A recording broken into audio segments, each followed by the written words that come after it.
Well, those slick roads are just the start of this cold front moving in. The threat of extreme cold has been sending people to the local hardware stores all week to stock up.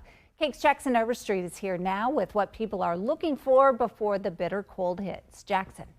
Deb, the biggest draws are things like ice melt, obviously what you're seeing with those slick roads, and then things like shovels, and then items to keep your pipes warm.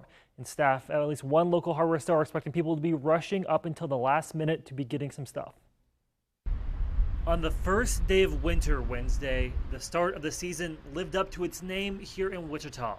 A major cold front made its way into the city, sending Wichitans to the store to get some last-minute supplies. Because it's just a thing to do. Here inside the Ace Hardware at Douglas and Hillside, employees say they've been seeing people come in all week trying to prevent any problems caused by the cold. Especially College Hill, a lot of them have older pipes that freeze really easily, so we sell a lot of heat tape. Floor Supervisor Crystal Gonzalez says a few items have been their biggest draw. Ice melt, faucet protectors. We actually ran out of faucet protectors yesterday.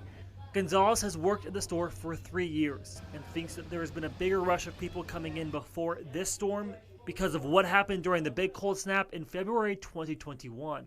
We definitely had a lot of people that were, their pipes were already frozen then, and so we ran out of heat tape then, and people were just kind of stuck without it. Gonzalez says they're expecting one last rush of people before the store closes Wednesday night and the cold front moves in for good. She says now is the time to get any supplies if you think you might need them.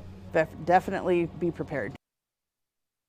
Now, if you aren't able to get out to the stores and get any heat tape or anything else, Gonzalez says the best strategy is to keep air flowing around your pipes to prevent any bursts. That includes using a space heater if you have a spare one, just to keep those things warm throughout the cold temperatures.